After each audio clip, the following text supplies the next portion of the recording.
everyone. Hi, everybody. I'm Danny. I'm John back here. Back there? Back here behind the... Hello. Ooh. Oh. This is What Are We Watching? And today it's just something I watched. Yes, I didn't watch it, so I'm banished to behind the camera. I just realized this says season 4, and I think we're only in season 3.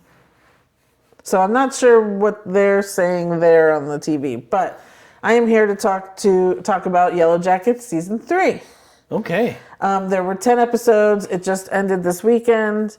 And here's the write-up. This is the write-up of the entire series, not just season 3.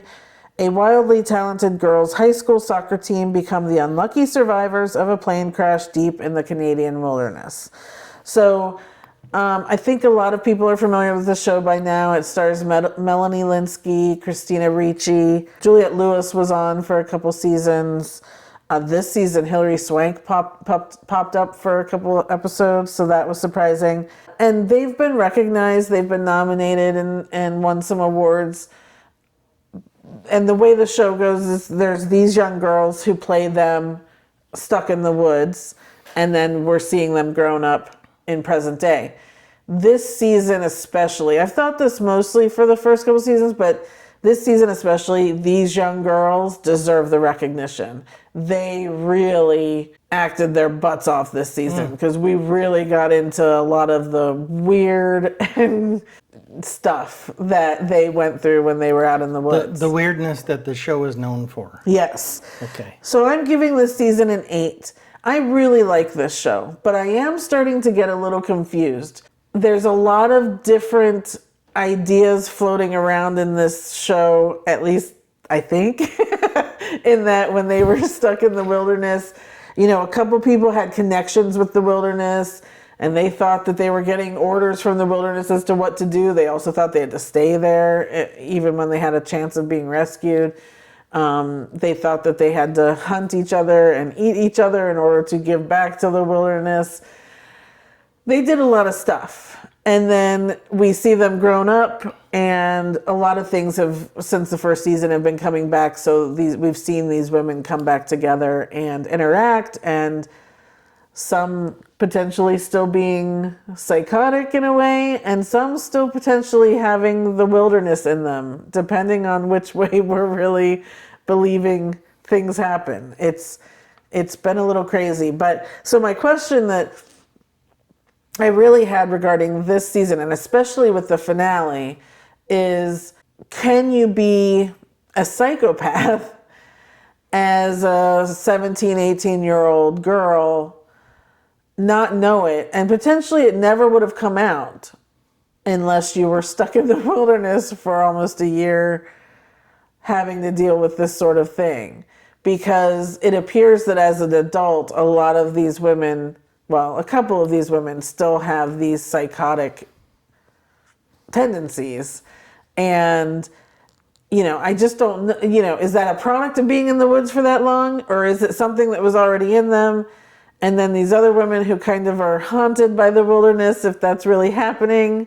Or is that a psychosis that they have and some sort of breakdown? I don't know. It's going to be a really good next season. Not that these all haven't been fantastic, but I think we're going to get to some really the meat of, we've been kind of sitting back watching them do stuff, and now we're going to really, I think, get them to talk more about what they really went through and what they wanted to go through. Like the main person, who I think we consider Shauna to be the main person, who's Melanie Lynskey as she's older. I think she's just realizing that in the woods, that was who she really wants to be. And that like getting married and living with and having a family and all of that has been going against her natural self. And so that could be interesting to explore. And I think especially when you're some of these other women out there against her, what is she gonna do? So it's not for the faint of heart. What these girls have to do out there and what they've continued to do as adult women, it's not fun, and it's not easy to watch sometimes. But it's a very, very good show. Very good show, just very hard to describe. You have to watch it in order to really get the point of it or get all of the intricate. I mean, there's layers upon layers and intricacies in each of these characters. They're all very different, but having gone through the same thing and how that manifests in each person, it's really well done. Really, really well done. Well, it's such a good show. I'm sure it's like the psychopath conversation. I'm sure it's different for each one of them, right? Sure, Some of them, trauma affects everyone differently. well, and some of them could have been psycho and just waiting, a psychopath looking for a place to come out, and some of them might have broken during that time, Right. you know? Absolutely. And that's, I mean, our main character, Shauna, was pregnant when they crashed, had a baby who died, her best friend died out there. You're going to go through some stuff Ooh, when that's tough all to come happening. back from. Yeah, that would have been tough in your normal world as a 16-year-old girl. So That would have been tough in your house. yeah. So anyway, Wow. It's a very good show. If you have not been watching it yet, it is totally worth it. It is on Showtime. But you can watch it on Paramount Plus if you have not caught it. All 3 seasons are streaming. Sorry, I have this overall question I've had since the beginning, but I'm trying to get my mind around how they, for some reason, I thought it must have been an island or something like that. So they're just off in way out back Canada. Yeah. And how did nobody find them? They were just very deep into the woods. Oh, and one of the girls in the beginning kind of broke the transponder on purpose because she didn't want to be found. So there was that. And this season, we do have people who come in to these woods and find them. And we discover that the guide says it would be 6 or 7 days to get to where people would be. So, wow, okay. Yeah, but they don't make that walk, so it doesn't matter. Okay. That was Joel McHale. He showed up this season. Oh.